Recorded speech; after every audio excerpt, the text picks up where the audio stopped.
जग्गू अपनी पत्नी के साथ रहता था। जग्गू बहुत ही गरीब आदमी था जो कि रिक्शा चलाता था। एक दिन वो दोपहर के समय जब बहुत तेज धूप निकली होती है तब वो रिक्शा चलाकर घर आता है और अपने टीन के घर में घुसते ही उसे और गर्मी लगती है। तभी वो अपनी पत्नी मीरा से बोलता है, मीरा, मैं तुम्हें कोई सुख नहीं दे पाया। तुम्हें मुझसे शादी करके बहुत पछतावा हो रहा होगा। आप ये क्या बोल रहे हैं जी? मैं आपके साथ बहुत खुश हूँ। नहीं मीरा, मुझे बहुत दुख हो रहा है। तुमने मुझसे क्या ही मांगा था, बस एक पक्का घर, और मैंने क्या किया, तुम्हें एक टीने के घर में लाके पटक दिया जो कि गर्मी में ना इतना तपता है, लगता है जैसे आग की भट्टी में बैठे हो। मुझे अच्छा लगा ये देखकर कि आपको मेरी इतनी चिंता है, लेकिन आप इतनी चिंता करिए मत। मैं आपके साथ बहुत खुश हूँ। मैं जानता हूँ, लेकिन मुझे दिखाई भी देता है हमारे टीने के घर के कारण तुम्हें कितनी गर्मी लगती है, तुम कितनी परेशान होती हो, लेकिन कभी भी ना तुम मुझे कुछ नहीं कहती हो। यहाँ मुझसे धूप में या गर्मी में ज्यादा काम नहीं होता है, लेकिन आप इतनी गर्मी में भी बाहर जाके काम करते हैं, रिक्शा चलाते हैं, फिर भी आप मेरे बारे में सोच रहे हैं। क्योंकि मैं तुम्हें दुखी नहीं देख सकता हूँ। तुम्हें अगर किसी चीज की तकलीफ होती है ना तो मुझे बहुत दुख होता है। और अगर आपको तकलीफ होगी तो मुझे बहुत दुख होगा। इसलिए आप इन सब चीजों से ध्यान हटाकर अपने काम पे ध्यान दीजिए, क्योंकि समय हमेशा एक जैसा नहीं होता है। एक न एक दिन हम भी बहुत अमीर बनेंगे। आप हाथ मुंह धो लीजिए, मैं आपके लिए खाना लगाती हूँ। अपनी पत्नी की बात सुनकर जग्गू को बहुत सुकून मिलता है और वो हाथ मुंह धोने के लिए चला जाता है। थोड़ी देर बाद दोनों एक साथ बैठकर खाना खाते हैं। दिन गुजरते हैं और बीते दिनों के साथ गर्मी की तपन और बढ़ती जा रही थी, जो कि अब बर्दाश्त कर पाना दोनों के लिए मुश्किल हो रहा था। एक दिन देर से अचानक उनकी पड़ोसन शांति की बहू की तबीयत खराब हो जाती है। अपनी बहू को बुरी हालत में देखकर वो जोर जोर से रोने लगती है। तभी मीरा की आंख खुलती है और वो अपने आप से बोलती है, ऐसा क्यों लग रहा है जैसे कोई जोर जोर से रो रहा है? कहीं मैं कोई सपना तो नहीं देख रही हूँ? ये तो शांति बहन की रोने की आवाज है। मुझे इनको जगाना चाहिए, शायद उनको हमारी मदद की जरूरत हो। सुनिए जी, आप उठिए ना, मुझे आपसे कुछ कहना है। मेरा क्या कर रही हो, सोने दो ना। वैसे इतनी गर्मी है और नींद इतनी मुश्किलों से आती है, और अब इतनी मुश्किलों से नींद आ गई तो तुम जगाने में लगी हो। अरे अपनी आंखें खोलिए, पता नहीं शांति बहन क्यों रो रही हैं। उनका बेटा और पति काम के चक्कर में बाहर गए हुए हैं, बस वही सास बहू घर पे हैं। शायद उनको हमारी मदद की जरूरत होगी। ये तुम क्या कह रही हो? वो इतनी रात को रो क्यों रही है? कहीं कोई बात तो नहीं हो गई? मेरा ना मन बहुत घबरा रहा है, चलिए ना एक बार मिल के आते हैं हम उनसे। लेकिन मीरा, हम वहाँ जा कैसे सकते हैं? वो लोग अमीर है, और शांति जी वो तो हमारे घर की तरफ देखती तक नहीं, और ना ही कभी उन्होंने हमसे बात की। और अगर हम उनके घर अचानक से जाएंगे तो वो पता नहीं क्या सोचेंगी, कहीं उनको बुरा ना लग जाए। आप भी कैसी बातें कर रहे हैं जी? यहाँ कोई रो रहा है और आपको अमीरी गरीबी की पड़ी हुई है। इंसानियत के नाते ही हमें एक बार चलना चाहिए और देखना चाहिए कि उन्हें हुआ क्या है। कहीं ऐसा ना हो कि कोई अनहोनी हो जाए। शायद तुम सही कह रही हो, हमें चलना चाहिए। जग्गू और मीरा भागते हुए शांति के घर पहुंचते हैं और वो देखते हैं कि वो अपनी बहू का सर गोद में रख के रो रही है। तभी मीरा शांति से बोलती है, क्या हुआ शांति बहन, आप रो क्यों रही हैं? मीरा बहन, मेरी बहू गर्भवती है। अचानक से इसके पेट में बहुत जोर से दर्द हुआ और ये बेहोश हो गई। तब से ये अपनी आंखें नहीं खोल रही है। मैं क्या करूं? अच्छा, आप रोना बंद करिए, हम इन्हें हॉस्पिटल लेके चलते हैं। आपकी बहू को कुछ नहीं होगा। लेकिन हम बहू को हॉस्पिटल लेकर कैसे जाएंगे?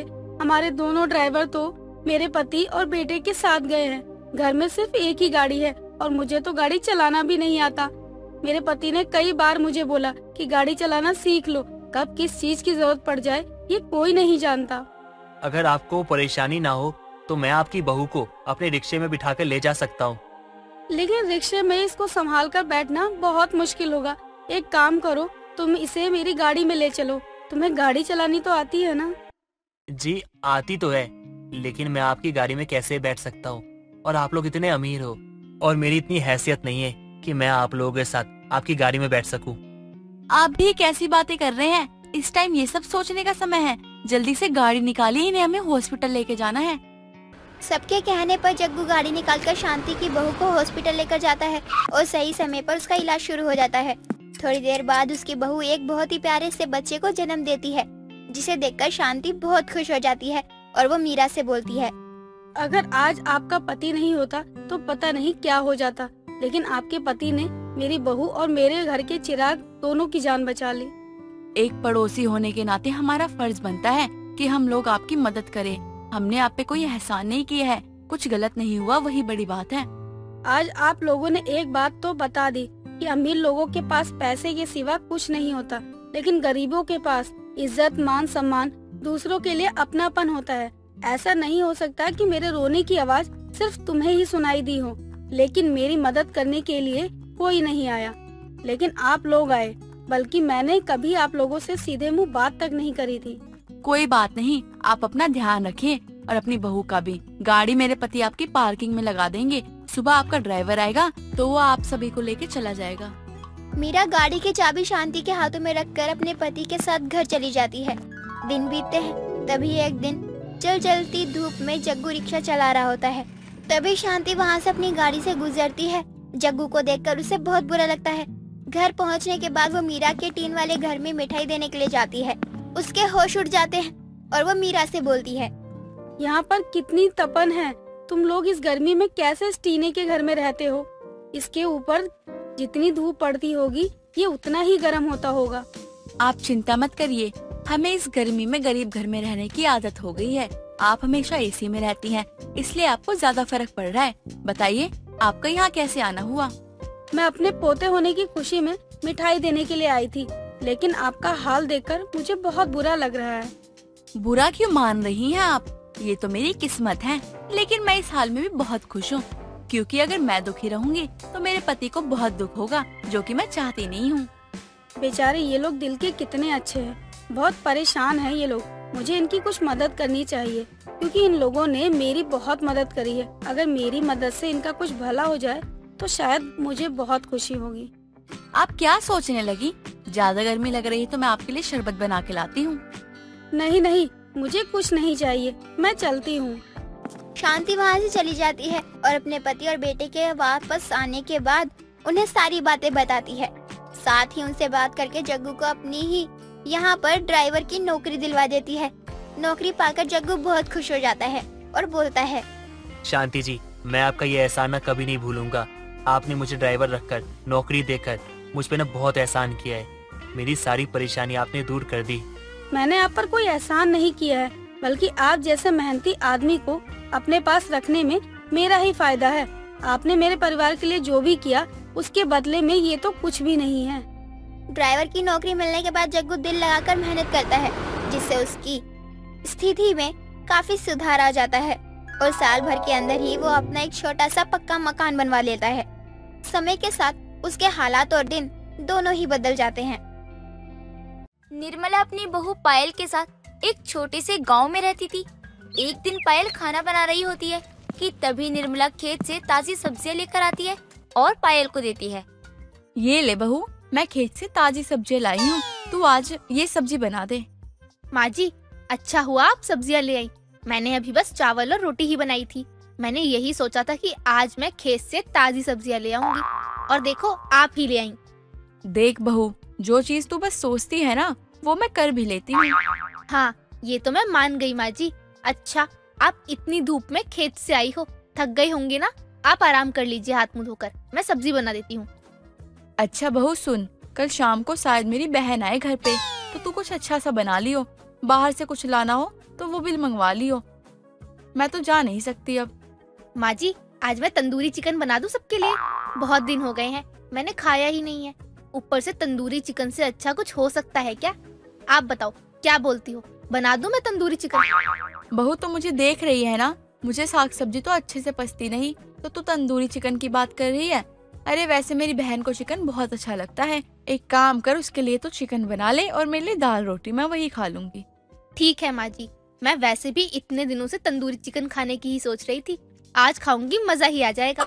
मैं पहले आपके लिए खाना बना देती हूँ, आपको भूख लग रही होगी। बहू तुझे तंदूरी चिकन बनानी है तो तू बना लियो, मैं मना नहीं कर रही, लेकिन घर में मत बनाइयो, बाहर बना लियो। घर में पूजा पाठ होता है और मांस मच्छी बनेगा तो घर अशुद्ध हो जाएगा। ठीक है माँ जी, बाहर जो चूल्हा है मैं वहीं बना लूंगी, घर भी अशुद्ध नहीं होगा और मैं भी अपना तंदूरी चिकन आराम से खा लूंगी। पायल को तंदूरी चिकन बहुत ज्यादा अच्छा लगता था, लेकिन जब से पायल की शादी हुई थी तब से पायल ने काफी दिनों से तंदूरी चिकन खाया ही नहीं था। जब उसकी सास पायल को तंदूरी चिकन बनाने की इजाजत दे देती है तो वो बहुत ज्यादा खुश हो जाती है और अगली शाम पायल बाजार से चिकन खरीद कर लेकर आती है। मुझसे तो रहा ही नहीं जा रहा, बस ऐसे मन हो रहा है कि जल्दी से चिकन बन जाए और मैं खा लूं। माँ जी की बहन ऐसे ही रोज आती रहे, कम से कम उनके बहाने ही सही, लेकिन मैं तंदूरी चिकन तो खा लूंगी। पायल बहुत खुश थी और घर आने के बाद तंदूरी चिकन बनाने लग जाती है। पायल की खुशी देखकर निर्मला उसके पास जाती है और बोलती है, क्या बात है बहू, तू आज कुछ अलग से खुश दिख रही है, कुछ बात है तो मुझे भी बता। माँ जी, मैं तो बस इसीलिए ही इतनी खुश हूँ क्योंकि मुझे आज तंदूरी चिकन खाने को मिलेगा। आप मानोगी नहीं माँ जी, लेकिन मैं जब मायके में रहती थी, मेरी शादी नहीं हुई थी, सब मुझे वहाँ तंदूरी चिकन वाली बुलाते थे। मुझे इतना ज्यादा पसंद है तंदूरी चिकन। चल बहू, अगर तू ये खाकर इतनी खुश है, मुझे भी अच्छा लग रहा है। कुछ देर बाद चिकन तंदूरी बन जाती है और निर्मला की बहन रेखा भी निर्मला के घर आ जाती है। काफी देर तक वो सब लोग बैठकर बातें कर रहे होते हैं कि पायल से सब्र नहीं हो रहा था, इसीलिए पायल जबरदस्ती खाने की करने लगती है। रेखा भी पायल के हाथ का बनाया चिकन तंदूरी खाती है तो उसे काफी ज्यादा अच्छा लगता है और वो अपनी बहू से बोलती है, अरे ये कितना अच्छा बना है। बहू, तूने बनाया है क्या चिकन तंदूरी? जी माँ जी, मैंने बनाया है। बहुत स्वादिष्ट बना है, पेट भर गया लेकिन मन नहीं भरा। किस्मत हो तो निर्मला दीदी जैसी। बहू इतना अच्छा चिकन तंदूरी बनाती है कि रोज खाओ और मजे लो। कहाँ किस्मत अच्छी है मेरी, बहू इतना अच्छा चिकन तंदूरी बनाती होगी, लेकिन अब तो मेरी उम्र भी हो गई है, ये सब मुझे पछता ही नहीं है। फिर मैं यही कहूँगी कि बहुत ही बुरी किस्मत है दीदी आपकी। इतनी अच्छी बहू मिली आपको जो आपको इतना अच्छा खाना बनाकर खिलाती है, लेकिन आप हो कि आपको खाना हजम ही नहीं होता। चल चल, अब बार बार चिकन तंदूरी का नाम लेके मेरे मुंह में पानी मत ला। सब लोग बातें करने में लग जाते हैं और अब रेखा का अपने घर पर वापस जाने का समय हो जाता है। दीदी, मेरी बेटी आपकी ही बेटी है ना, अब उसकी भी शादी हो रही है तो आपको जरूर आना पड़ेगा। मैं कोई भी बहाना नहीं सुनूंगी कि ये काम आ गया या वो काम आ गया। आपको आना है तो मतलब आना है। अरे ये भी कोई कहने वाली बात है क्या, मैं तो जरूर आऊंगी। मेरी बेटी की शादी हो रही है और मैं ही ना आऊँ, ऐसा तो हो ही नहीं सकता। भले ही मुझे अकेले आना पड़े, लेकिन मैं आऊंगी जरूर। रेखा वहाँ से चली जाती है। कई दिनों तक ऐसे ही अच्छे से चल रहा होता है सब कुछ। कुछ दिनों के बाद रेखा की बेटी की शादी के लिए निर्मला तैयारी कर रही होती है। बहू देख, शादी में किसी को तो जाना ही पड़ेगा और घर में ऐसे छोड़कर जा नहीं सकते, इसलिए मैं जा रही हूँ, तो इस घर का ध्यान रखियो और अपना भी। ठीक है माँ जी, मैं भी समझ रही हूँ, आपका वहाँ जाना भी जरूरी है। निर्मला अपने गांव से दूसरे गांव में शादी के लिए चली जाती है और अब पायल भी अकेले घर पर रहती थी। पायल अपने घर के बाहर झाड़ू लगा रही थी और तभी पायल को तो रंग बिरंगी मुर्गी दिखती है। अरे ये रंग बिरंगी मुर्गी विमला काकी के घर के बाहर क्या कर रही है? कहीं विमला काकी ने ही तो इन मुर्गियों को नहीं पाला? माँ जी घर पर नहीं है, ऐसा मौका मुझे दोबारा नहीं मिलेगा। पायल चुपचाप जाती है और कोई होता नहीं है, इसीलिए शांति से विमला की दोनों मुर्गियाँ चुरा लेती है और उनमें से एक मुर्गी का चिकन तंदूरी बनाने लग जाती है। चिकन की खुशबू से विमला पायल के घर जाती है। अरे पायल बहू, खुशबू तो बहुत अच्छी आ रही है, क्या बना रही है तू? बहुत ही अच्छे समय पर आई हो काकी आप। मैं चिकन तंदूरी बना रही हूँ, खाओगी आप? अब चिकन तंदूरी को भला कौन ही मना कर सकता है, क्यों नहीं खाऊंगी मैं। विमला और पायल दोनों ही बड़े मजे से चिकन तंदूरी खाते हैं। खाने के बाद विमला जाते जाते बोलती है, अरे बहू, तूने मेरी 2 मुर्गियाँ देखी, मुझे मिल नहीं रही। मैंने 2 मुर्गी पाली थी। नहीं काकी, मैं कहाँ देखूंगी, माँ जी अपनी बहन की शादी में गई हैं। तब से मुझे बाहर कहीं जाने का समय ही नहीं मिलता। वो तो आज थोड़ा समय मिला तो बस इसीलिए मैं बाजार से चिकन ले आई। पायल बड़ी सफाई से झूठ बोल देती है और बात वहीं खत्म कर देती है। अगले ही दिन पायल दूसरी मुर्गी का चिकन तंदूरी बनाती है और फिर विमला वहाँ आ जाती है। दोनों खाते हैं। कुछ दिनों बाद निर्मला शादी से आ जाती है और फिर पायल को तंदूरी चिकन खाने को नहीं मिल रहा था। कुछ दिनों बाद पायल को विमला के घर के बाहर 2 मुर्गियाँ दिखती हैं। ये क्या, 2 मुर्गियाँ? मैंने इतने दिनों से तंदूरी चिकन नहीं खाया, लगता है आज मेरा दिन है तंदूरी चिकन खाने का। अब तक तो पता नहीं चला विमला काकी को, अब क्या ही पता चल जाएगा। ले लेती हूँ इनकी मुर्गियाँ, माँ जी को भी नहीं बताऊंगी और बोल दूंगी कि बाजार से खरीद कर लाई हूँ। एक मुर्गी पीछे कोठरी में रख दूंगी। पायल अब फिर से दोनों मुर्गियों को चुरा लेती है, लेकिन रात में विमला अब उनके घर आती है और बोलती है, अरे निर्मला, पायल बहू, मेरी दोनों मुर्गियां तुम्हारे घर के बाहर ही घूम रही थी, तब से कहीं नहीं मिल रही। देखा है क्या किसी ने? अरे विमला, तो यहाँ कहाँ आ रही है? यहाँ तेरी मुर्गी कैसे आ सकती है? तुझे अपनी मुर्गी का ध्यान रखना चाहिए, कोई चुरा ले गया होगा। पता नहीं कौन कलमुहा है जो मेरी बार बार मुर्गी चुरा लेता है। एक बार हाथ लग जाए, ऐसा सबक सिखाऊंगी कि मुर्गी तो क्या, मुर्गी के पंख भी नहीं चुरा पाएगा। विमला वहाँ से जाने लगती है कि तभी कोठरी से मुर्गी के पकपकाने की आवाज आती है और आवाज के पीछे पीछे विमला और निर्मला दोनों वहाँ जाते हैं। वहाँ मुर्गियों को देखकर तुरंत पायल को बुलाते हैं। पायल बहू, ये मुर्गी कहाँ से आई? आई कहाँ से होगी, चुराई है मेरी मुर्गी। ये मेरी मुर्गी है। काकी, आप क्यों झूठ बोल रही हो? मैं बाजार से खरीद कर लाई हूँ। आपकी मुर्गी कैसे हो सकती है? ये कुछ भी कह रही हो आप।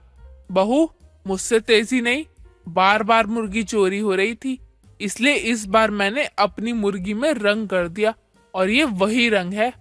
पायल की तो बहुत बेइज्जती होती है, जिसके बाद अब पायल खुद ही शर्म के मारे मुर्गी नहीं चुराती और तंदूरी चिकन खाना ही छोड़ देती है। उमा और रूही थी तो दोनों सास बहू ही, लेकिन रहती थी एक जैसे। दोनों एक दूसरे की दोस्त थी। एक दिन उमा अपने कमरे में बैठी थी तो रूही वहाँ आती है और बोलती है, माँ जी, क्या हुआ आपको? इतनी उदास क्यों बैठी हो कमरे में? बहू, आज मेरा कुछ चटपटा खाने का मन कर रहा है। तुझे तो पता है ना कि जब तेरे ससुर जी थे तब वो जब भी काम से वापस आते थे तो गुप्ता जी के यहाँ से समोसे लेकर आते थे। वो समोसे मुझे बहुत पसंद हैं। तो क्या हुआ माँ जी, अभी भी तो कितने अच्छे समोसे मिलते हैं, मैं अभी लेकर आती हूँ। अरे नहीं बहू, ये समोसे भी कोई समोसे हैं क्या? इन्हें खाकर तो पेट में दर्द होता है। ये सब बेकार होते हैं, मुझे तो बिल्कुल अच्छे नहीं लगते। ऊपर से पता नहीं कैसे बनाते होंगे ये लोग। माँ जी, अच्छे ही बनाते हैं। अरे मैं तो खुद खाती रहती हूँ। वैसे तो ज्यादा बाहर का खाती नहीं मैं, पर मुझे बाहर के समोसे बहुत पसंद है। तभी तो कह रही हूँ बहू, ये अच्छे नहीं बनाते। तुझे पता नहीं है उस टाइम कितने बढ़िया समोसे मिलते थे। मैं अब भी वो दिन याद करती हूँ जब मैं तेरे ससुर जी के साथ वहाँ पर समोसे खाने जाया करती थी। माँ जी, सीधा सीधा बोलो ना, आपको ससुर जी की याद आ रही है और समोसे तो बस बहाना है। ये तो है, लेकिन समोसे से मेरा अलग ही जुड़ाव है, क्योंकि तेरे ससुर जी को वो बहुत पसंद थे। मुझे पता है कि वो लोग समोसे कैसे बनाते हैं, लेकिन अब हिम्मत नहीं होती है रसोई में खड़े होकर जाकर बनाओ। बस इतनी सी बात के लिए आप परेशान हो रही हैं माँ जी? अरे मैं हूँ ना, आप मुझे बताओ, मैं बना दूंगी आपके लिए समोसे। ये तो ठीक रहेगा ना माँ जी, इसमें तो कोई दिक्कत नहीं है। हाँ बहू, ऐसे तो कर ही सकते हैं हम। चल रसोई में। दोनों सास बहू रसोई में जाती है और उमा रूही को बताने लगती है कि कैसे समोसे बनाने हैं। ठीक वैसे ही रूही भी बनाने में लग गई थी। कुछ देर बाद जब समोसे कढ़ाई से तलकर बाहर निकालती है तो अपनी सास को देते हुए रूही बोलती है, ये लीजिए माँ जी और खाकर बताइए गुप्ता जी के समोसे का कैसा स्वाद है और कैसा नहीं। अरे वाह बहू, बिल्कुल वैसा ही लग रहा है जैसा तेरे ससुर जी लाया करते थे समोसे। तभी तो हम इसे स्पेशल समोसे कहते हैं। बहू, तू भी खा ले एक बार। ऐसे समोसे बार बार मिलते ही कहाँ हैं। माँ जी, मैं तो बना रही थी, तभी पता चल गया था कि अब ऐसे समोसे कहीं मिलते नहीं हैं। हाँ, लेकिन एक बार तू खा तो सही, तब तू भूल जाएगी अभी वाले समोसे। अरे हाँ माँ जी, ये तो सच में बहुत ज्यादा अच्छे लग रहे हैं। मैंने इतनी जगह के समोसे खाए हैं, यहाँ तक कि अलग अलग शहरों के समोसे खाए हैं, लेकिन ऐसा स्वाद कहीं नहीं मिला। तभी तो मैं कह रही थी बहू कि जो बात उन वाले समोसों में थी वो बात अभी वाले समोसों में नहीं है। चल एक काम कर, चटनी ले ले, हम दोनों बाहर सोफे पे बैठकर आराम से खाएंगे। रूही को भी वो समोसे काफी अच्छे लग रहे थे, इसलिए अब आए दिन रूही अपने मन से वो समोसे बनाती तो कभी अपनी सास के कहने पर। कुछ दिनों बाद उमा की पड़ोसन विमला हाथ में समोसे और लड्डू लेकर आती है और देखती है कि दोनों सास बहू समोसे ही खा रही थी। ये देखकर विमला कहती है, अरे ये क्या, मैं तो तेरे घर अभी आई हूँ उमा। मेरे आने से पहले तुझे ये समोसे कौन देकर गया? अरे किसी ने दिए नहीं है, ये समोसे तो मेरी बहू ने बनाए हैं। लेकिन तू हमारे घर क्यों आई है? वो तो मेरे बेटे की बहुत अच्छी नौकरी लग गई है ना, तो मैंने पूरे मोहल्ले में मिठाई और समोसे बंटवाए हैं, इसलिए मैं अब तेरे घर भी लेकर आई थी। ये ले, रख ले। घर के बने समोसे वैसे भी कुछ खास नहीं लगते। आंटी जी, आपका ये वहम है। ये समोसे जितने खास और बढ़िया है ना, उसके आगे तो ये कुछ भी नहीं है। आप ही खाकर देखो फिर बोलना। चलो ठीक है, अब तुम दोनों इतना बोल ही रहे हो तो मैं भी खा लेती हूँ। विमला जैसे ही वो समोसे खाती है तो विमला को भी सास बहू के स्पेशल समोसे बहुत अच्छे लगते हैं और वो एक साथ बिना रुके 2-3 खा जाती है। ये देखकर उमा कहती है, अरे अरे रुक जा विमला, तुझे तो पसंद नहीं है ना घर के समोसे, फिर तू कैसे गपागप खाए जा रही है? वो इतने भी बुरे नहीं हैं, मुझे अच्छे लग रहे हैं तो मैंने खा लिए। अब क्या तू मुझे अपने घर के समोसे भी खाने नहीं देगी? तेरा दिल इतना छोटा है, मुझे पता नहीं था। आंटी जी अब तो सच बोल दो, अगर अच्छे समोसे तो तारीफ ही कर दो थोड़ी सी। हाँ बहू मान गई, समोसे तो बहुत अच्छे हैं। अच्छा बहू, अगर बचे हो ना तो जरा मेरे घर के लिए भी दे दे, मैं अपने घर पे भी ना सबको खिलाऊंगी। आंटी जी आप खा लो आराम से, मैं घर के लिए भी पैक कर दूंगी। विमला को समोसे काफी अच्छे लगते हैं और वो फिर अपने घर भी लेकर जाती है। विमला पूरे मोहल्ले में सास बहू के स्पेशल समोसों की बात फैला देती है, जिसे हर कोई तो उमा के घर आता वो सास बहू के स्पेशल समोसे जरूर खाता था। सब कुछ बहुत अच्छा चल रहा होता है, लेकिन कुछ दिनों बाद उमा का बेटा अमन घर आता है तो वो बहुत परेशान था। अमन को परेशान देखकर उमा और रूही दोनों उसके पास जाते हैं तो उमा अमन से कहती है, क्या हुआ अमन बेटा, तू किस बात के लिए परेशान है? माँ मैं बहुत परेशान हूँ। मैं जिस कंपनी में काम करता हूँ वहाँ बहुत नुकसान हो रहा है। कंपनी से नए पुराने कई बंदों को निकाल दिया गया है। बाहर मार्केट में जॉब ही नहीं है। क्या होगा माँ, मुझे कुछ समझ में नहीं आ रहा, कैसे काम चलेगा? आपको तो नहीं निकाला है ना नौकरी से, फिर आप क्यों परेशान हो रहे हो इतना? माँ मैं पिछले 1 महीने से नोटिस पे हूँ, अब बस 5 दिन बचे हैं, कहीं दूसरी नौकरी भी नहीं मिली माँ। अब काम कैसे चलेगा, हमारा घर कैसे चलेगा? अगर मुझे काम नहीं मिला तो हम लोग क्या खाएंगे माँ, क्या पिएंगे? हम तो पैसों के लिए मोहताज हो सकते हैं माँ। क्या करूँ, कुछ समझ नहीं आ रहा माँ। आप लोगों का ध्यान मैं कैसे रखूंगा? बेटा तू परेशान मत हो, भगवान सब देख रहा है। कुछ न कुछ तो उन्होंने हमारे लिए अच्छा ही सोचा होगा, और भगवान पर भरोसा रख, सब ठीक हो जाएगा। हाँ माँ मुझे भगवान पे भरोसा है, लेकिन अपने हालात पे, अपनी किस्मत पे, अपने आप पे नहीं है माँ। माँ मैं सबके बारे में सोचता हूँ, सबका भला सोचता हूँ, आखिर में मेरे साथ ही बुरा होता है माँ। मैं क्या करूँ माँ, क्या करूँ? और अब तो मेरा काम भी चला जाएगा, हम कैसे घर चलाएंगे माँ? मुझे कुछ समझ नहीं आ रहा, कुछ नहीं पता। अमन काफी ज्यादा परेशान था। 5 दिन बाद उसकी नौकरी चली जाने वाली थी। कई जगह नौकरी देखने के बाद भी अमन को कोई नौकरी नहीं मिलती है। बचे हुए पैसे भी अब खत्म हो गए थे। घर में इतनी सब परेशानी देखकर उमा अपनी बहू के पास जाती है और उससे बोलती है, बहू अमन वैसे ही इतना परेशान है, इसीलिए मैं उससे बात करने की जगह यहाँ तेरे पास आई हूँ। जी माँ जी बोलिए, क्या बात है? बहू मुझे लगता है कि अब हमें अमन का साथ देना चाहिए। जब हम घर में इतने अच्छे समोसे बना लेते हैं और इतने लोग उसको खाते हैं और तारीफ करते हैं, तो जब हम बाहर दुकान खोलेंगे तो लोग कितनी तारीफ करेंगे। उमा की बात सुनकर अब दोनों सास बहू स्पेशल समोसों की दुकान खोलते हैं और उनकी दुकान के ग्राहक तो पहले उनके मोहल्ले वाले ही बनते हैं। हर कोई आता है और उनसे समोसे लेता है। कम दिनों में उनकी दुकान अच्छी पकड़ बना लेती है। ये सब देखकर दोनों सास बहू बहुत खुश होते हैं और अमन से कहते हैं, बेटा अब तुझे घर के लिए इतना परेशान होने की जरूरत नहीं है। सास बहू की स्पेशल समोसे की दुकान काफी अच्छी चल रही है, ना कोई काम करना चाहता है तो कर ले। सब कुछ बहुत अच्छा चल रहा होता है, लेकिन अचानक से सास बहू की दुकान की कमाई बिल्कुल कम होने लगती है, क्योंकि सामने एक और समोसे की दुकान आ जाती है और ग्राहक बढ़ जाते हैं। इसलिए दोनों काफी ज्यादा परेशान थे। उनकी दुकान में जब विमला आती है और उन दोनों को परेशान देखकर बोलती है, क्या हुआ तुम दोनों को? तुम दोनों इतने परेशान क्यों हो? विमला देखना, सामने एक और समोसे की दुकान, और अब हमारे ग्राहक बढ़ गए हैं। ग्राहक इसलिए बटे हैं क्योंकि वो अलग अलग समोसे बेचते हैं। तुम्हारे यहाँ एक स्पेशल समोसा मिलता है, लेकिन वहाँ अलग अलग समोसा मिलता है तो उन्हें वो अच्छे लगते हैं। माँ जी अगर हम हर तरह के समोसे बनाए तो, क्योंकि हमारे स्पेशल समोसे की रेसिपी कोई चोरी नहीं कर पाएगा, लेकिन हम अपनी दुकान को बड़ा बना सकते हैं। हाँ ये सही रहेगा। सास बहू की स्पेशल समोसों की दुकान अब और ऊंचाई पर आ जाती है।